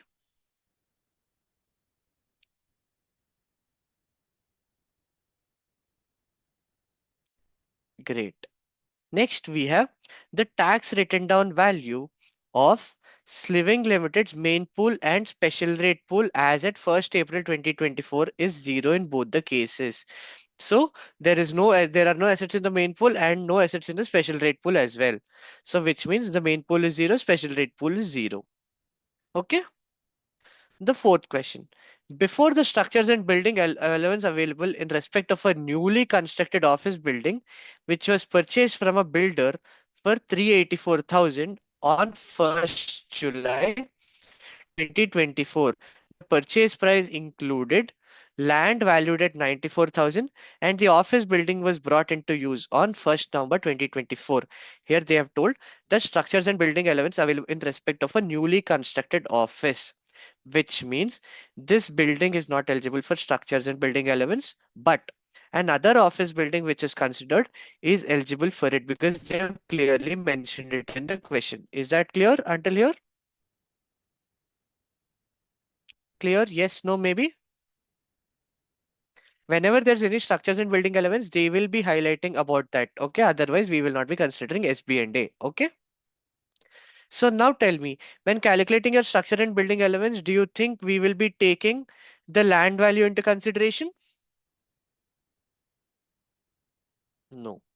Always absolutely right. Structures and building elements is only available on the building as a structure and not on the land value. And structure and building elements, can you guys tell me how much is it? How much allowance do you get for structures and building elements?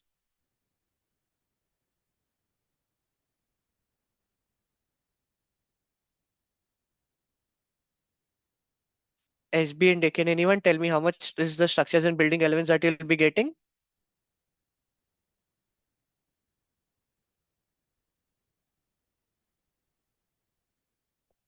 You do not have to remember it. If you guys have any issues with that, always you can look at the table.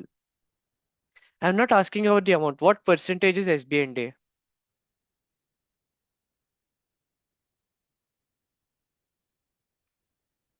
Correct. It is 3%.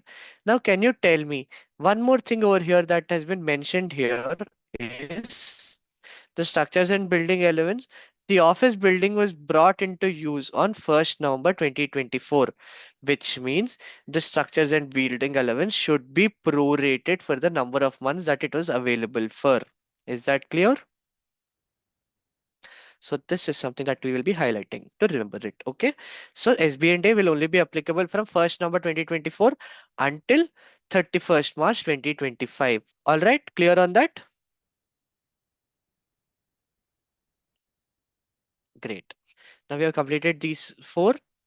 Next we have before deduction relating to loan notes of 220,000 which were repaid on 31st May 2024 together with interest of 3,300 for the 3-month period 1st March to 31st May 2024. Okay. An accrual was brought forward of 1100 was brought forward at 1st April 2024, which means the total amount paid was for the loan with interest of 3300.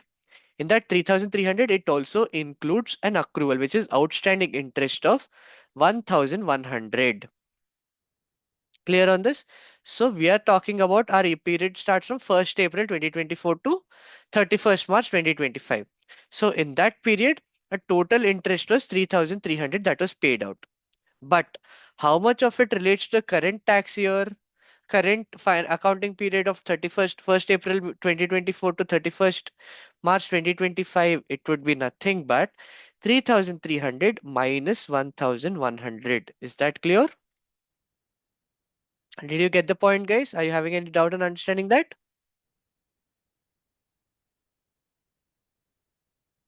Great. So which means we'll be calculating it to be part of our interest. So now tell me, will this interest payment be a part of trading profits or will it be a part of interest income deducted from interest income? It clearly mentions the loan notes were issued in order to finance Sliving Limited's trading activities. So will this be part of deducted from interest income or will it be deducted from tax adjusted trading profits? Anyone?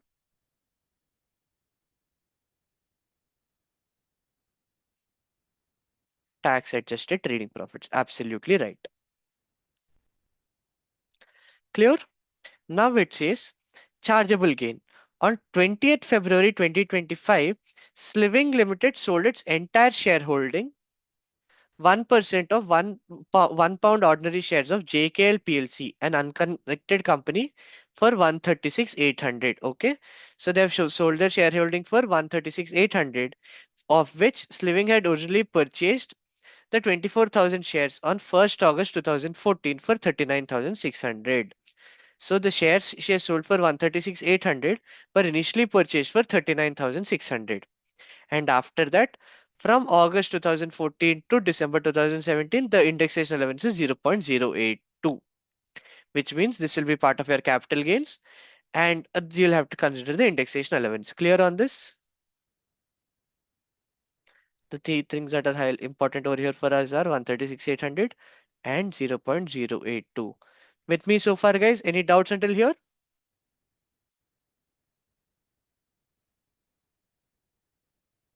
All right. Now let's move on to subsidiary companies. The next part, Sliving Limited has 80% subsidiary company Up Limited, and Up Limited in turn has an 80% subsidiary company Down Limited. Okay.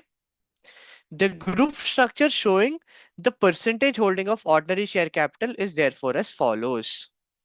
So Sliving Limited has 80% in Up and Up Limited has 80% in Down Limited.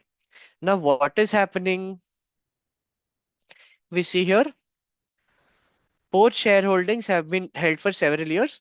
For the year ended 31st March 2025, Up and Down Limited have made the following trade losses and capital losses.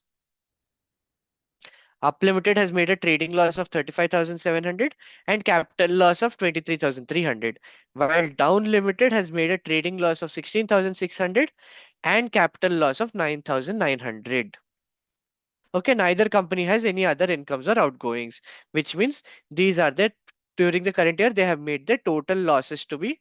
Up Limited has made trading losses and capital losses, both Up and Down have made capital losses and trading losses. So we'll have to evaluate if anything can be set off against Sliving Limited.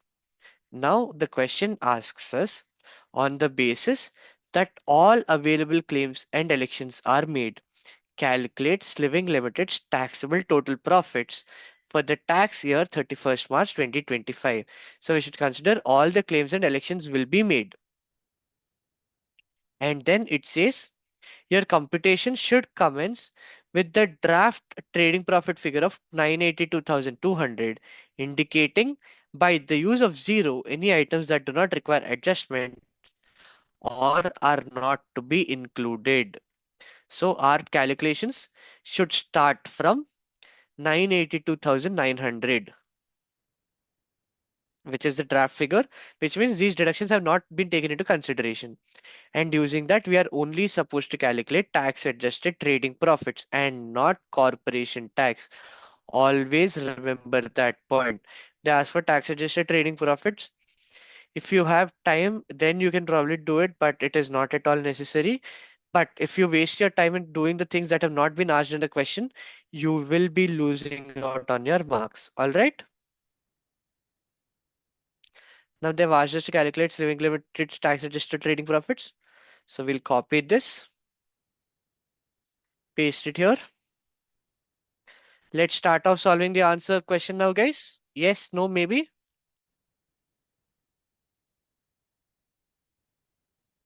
All right. Now, what will it be? First, we'll start off with trading profits. It'll be 982, 200. Correct?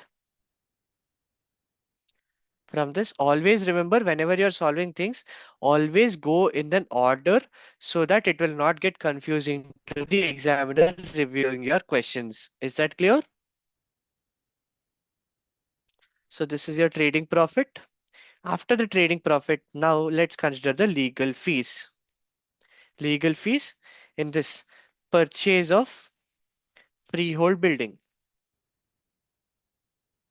Do we consider that? Yes, no, maybe no. Yes, so it will be 0. Always remember you write your 0, you get your zero point 0.5 marks. Otherwise, you will be losing out on them. Okay. Next, an issue of ordinary shares. This also, as you've discussed earlier, will be 0. So you mark it 0 and you get your zero point 0.5 marks. Clear on that? Next, registration of trademarks. As I've told you earlier, registration of trademarks, these are usually done in order to continue with your trading. So trademarks or patents or anything will always be considered as a part of your revenue expenditure, registration or legal costs. So minus 2880. Correct. Next, we have the repayment of loan notes. Repayment of loan notes. As we have seen earlier, the loan was taken for the purpose of business and in order to run the business or trading activities. So the legal fees relating to that will be considered as a revenue expenditure. So now that will be equal to minus 5470. Always remember here these expenses have not been included. So because they are not included, that means they are allowable expenditures. So we are deducting them. If in the scenario, if it says the figure is after making deductions for the following expenditure, then what will happen? These both have been wrongly deducted, so they should be added back. And these both are correctly added, so they should be 0. Clear on that? Are you able to understand and follow with me so far? Yes. This is how you get your legal fees. Now, once we are done with our legal fees, we have QCDs and political donations. QCDs, do we take it here? Yes, no, maybe? We don't. Correct? Qualifying charitable donations because we don't take it here. But since they have mentioned it, we will be writing a 0 here. Same thing for political donations. Always remember political donations are exempted. Political donations is 0 again. So now with this, we have completed the note 1 and note 2. Let's move on to note 3. Next, we have annual investment allowance. Because annual investment allowance was not taken at all, we can directly take up annual investment allowance instead of showing it as a separate capital allowances calculation in total. So annual investment allowance, what all is do you get annual investment allowance on? It will only be for ventilation systems and heating systems, correct? Yes, no, maybe? Because it has not been considered, don't you think it's easier to directly calculate it here?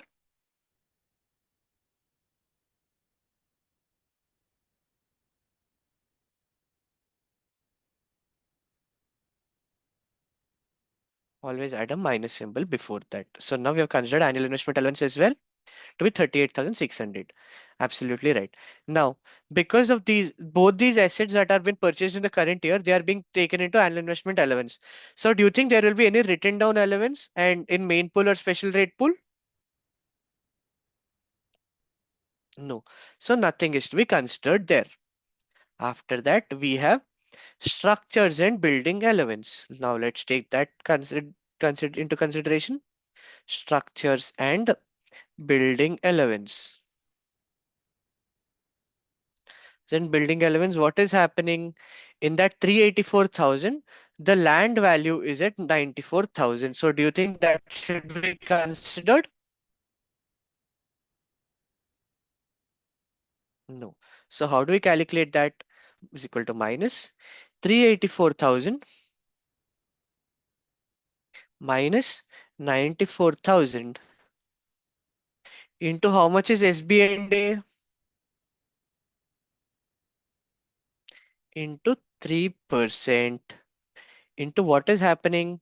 The office building was purchased on 1st July 2024, but it was brought into use on 1st November 2024. So which is the date that we should be taking? Is it 1st July 2024 or 1st November 2024 to prorate this SB&A?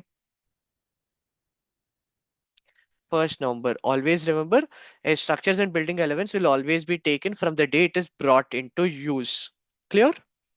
So in this case, it will be from 1st November 2024 all the way until 31st March 2025. Can anyone tell me how many months is that?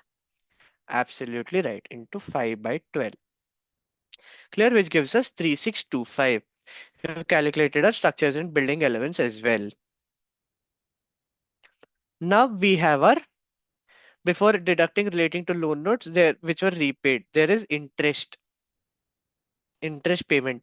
Do you think loan notes deduction will it be part of this one? Yes, no, maybe. The loan notes have been repaid on 31st March, May 2024. Do you think loan notes have to be deducted from your trade, calculating your tax adjusted trading profits? The repayment of loan notes I'm talking about. Not the interest, but repayment of loan notes. Do we consider it as a part of our trading profits? No, we don't. Why don't we? Because it is capital in nature. Is that clear? So interest on loan notes. On loan notes, what will happen? It will be is equal to 3,300 minus 1,100 because the 1,100 relates to the prior year and not the current year. So because of that, we will be taking it to be 2,200. Now, this gives us our tax adjusted trading profits to be, and with this, have we completed this because the next is chargeable gains, and after that, it is a trading loss and capital losses of subsidiary company. So now we have come to the tax adjusted trading profits. Yes, the small correction, this will be minus because interest has been paid out. 200 now is equal to sum of all of these values.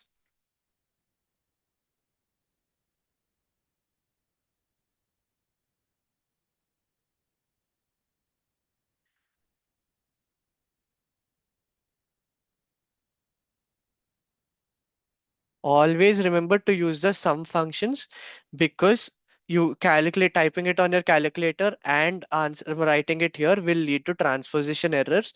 Always use the formula functions that are available. Is that clear? Clear, guys? Any doubts? All right, great. Next, we have our chargeable gains. Let's calculate chargeable gains. Chargeable gains, we will show it as a separate working one because chargeable gains we'll have to calculate our indexation allowance as well. So I'll remove this because this is just for reference. Always, I would prefer to show my workings beside it because you do not know how many lines that you'll have to leave and do that. So always, I would prefer to show the workings to the right side. Okay. Working one, it will be chargeable gain computation. Now what is happening? How much is the sales proceeds? Sales proceeds is said to be 136,800. Yes.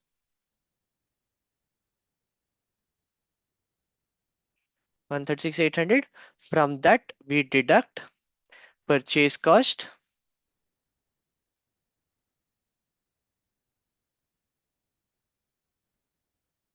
Purchase cost, it will be 39,600. Is this sufficient to get our chargeable gains? Yes, no, maybe.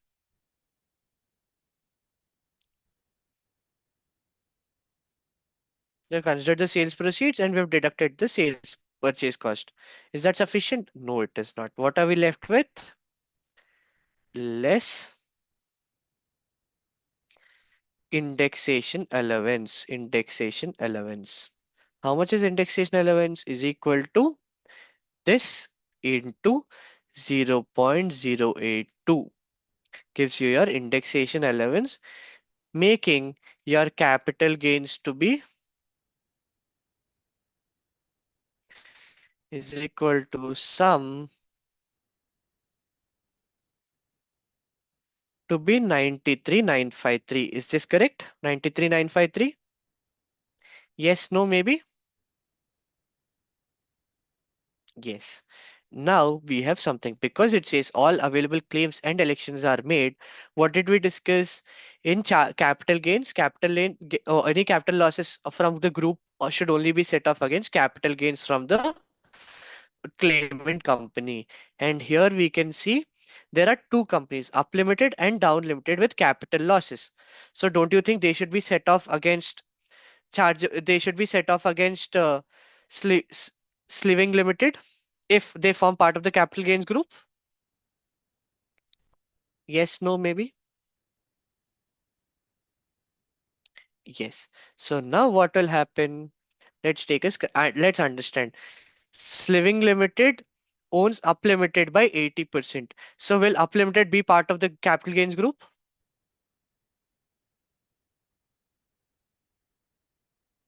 Will Up Limited be part of the capital gains group? Yes. Do you agree with that? Does Up Limited be part of the capital gains group? Yes, great. So because it is for part of it, let's make it this way. Less capital losses of Up Limited. It will be minus 23,300. Now tell me, Up Limited owns 80% of Down Limited. Do you think Sliving Limited has effective interest of over 50%? We will calculate that is equal to, see, it is just a rough work that we're doing over here. It's not necessary to show this calculation. Is equal to 0.8 into 0.8, coming to 64%. Because it is 64%, which means Sliving Limited has effective interest over 50%, so it can be part of the capital gains group.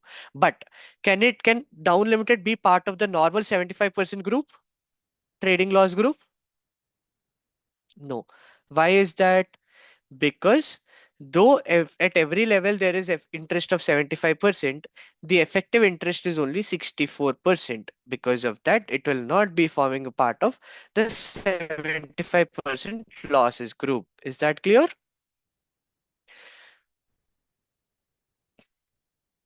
So here we can show this as well. So less capital losses of Down Limited, which will be minus 9,900, making capital gains to be is equal to sum this 60,753. Are you clear until here, guys? Any doubt so far?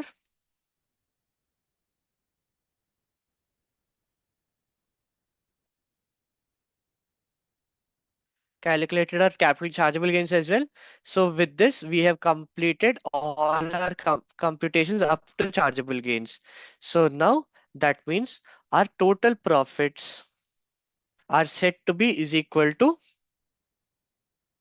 sum of tax adjusted trading profits and chargeable gains, because there are no other types of income.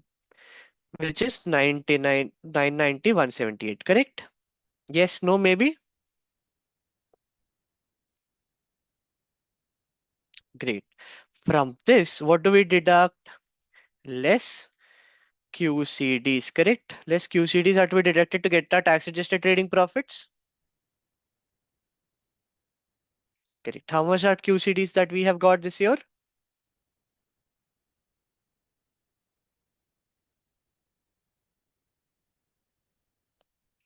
QCDs are minus 4,600, which means now we have got our tax adjusted trading profits to be is equal to plus this is 985, 578. Now, what else do we have? We have considered everything except for the trading losses of the subsidiaries. What is happening here? Is Living Limited a claimant company or a surrendering company? Living Limited, is it a claimant company or surrendering company? It's a claimant company. So for claimant company, when can the losses be, considered only after setting of the QCDs, correct? Yes, no, maybe? Yes. So right now we will be reducing less trading losses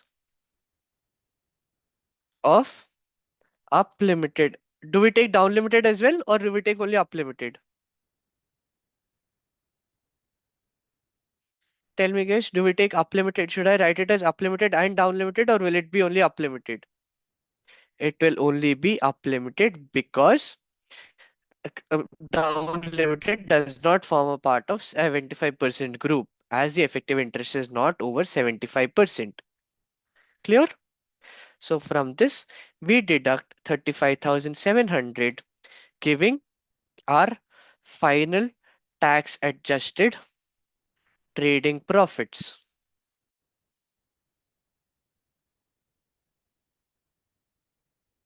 Let me just make a small change over here. From this, trading losses of down limited, we will present it and mark it 0 to get our zero point 0.5 marks. Is this clear? So now the value of the profit will be is equal to sum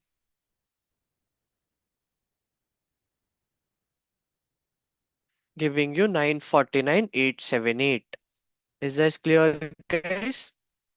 If you see, there's one zero over here, which you get 0 0.5 marks. There's another here, political donations, 0.5 marks. And these, as I've already told you earlier, zero point 0.5 for each of them. Literally, without doing anything, you are getting 2 marks if you are thorough with the concepts. And though you get the answer of 949,878 and you do not consider these values, you will only be attempting the question for 13 marks, not 15 marks. Clear? Is this clear, guys? The major mistakes that I see students doing is considering political donations, which is not to be considered. And in annual investment allowance, the other mistakes that the other major students do is considering building cost and land. Never do that. That is just given to confuse you people. Building cost and land will never be part of your annual investment allowance, first year allowance, or WDA. Building will be eligible for SB&A, but they will mention about it. And the third common mistake that I find with students doing in such questions is for structures and building allowance, it is always in a straight line basis. So because of that, it should always be adjusted to the months that it is available from the day it is brought into use. Is that clear?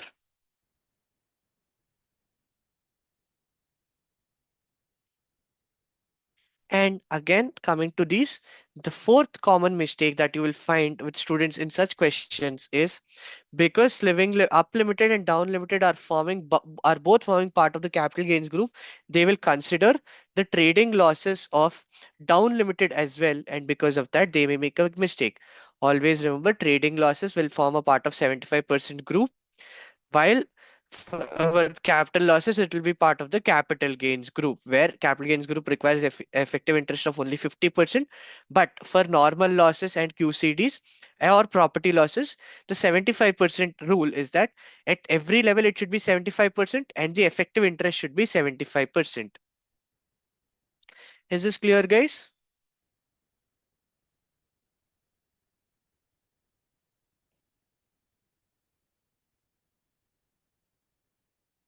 Okay, you want me to repeat about loan interest? Okay, so what happened in in the loan interest that has been mentioned? The loan interest has been taken for business purposes, so it will be part of trading profits. Are you with me so far?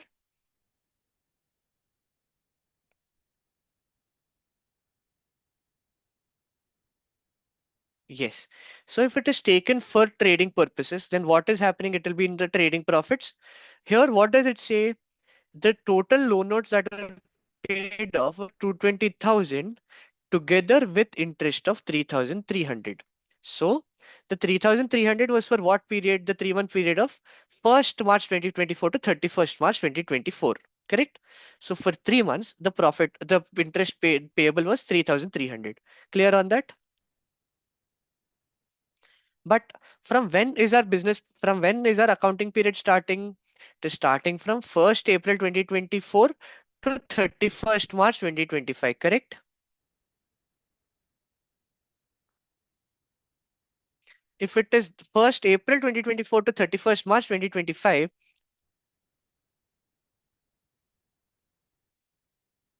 yes, it's so because 1st March to 31st March, will that fall in the current accounting period? It will not.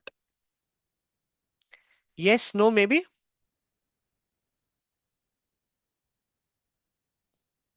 Yes.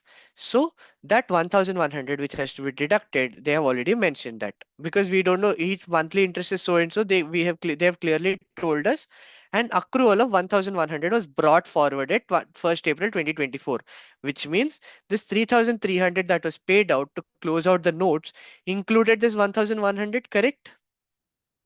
Because total interest was paid out. You have completely settled the loan notes, so there will not be any accruals left over after the year end. Because of that, which means in that 3,300, 1,100 related to the prior accounting period. But we are calculating from 1st April 2024 to 31st March 2025. So we should only be taking whatever interest is payable in the current year, which is 2,200 and not the actual paid amount of 3,300. Clear on that? Yes. So did you understand how to solve questions like this? Did you understand how the presentation is to be done?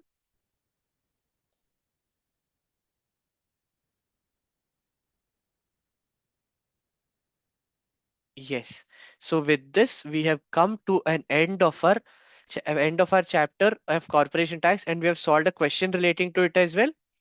And with this, I want to conclude that you guys have been really great in understanding the concepts.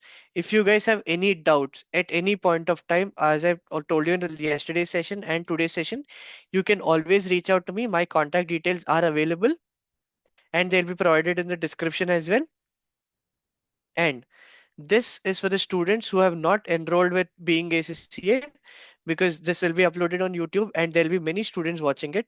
And for all the students at Being ACCA, we do provide a revision course which has a very brief explanation of all the chapters in a quick 30 minutes manner to summarize the entire concepts.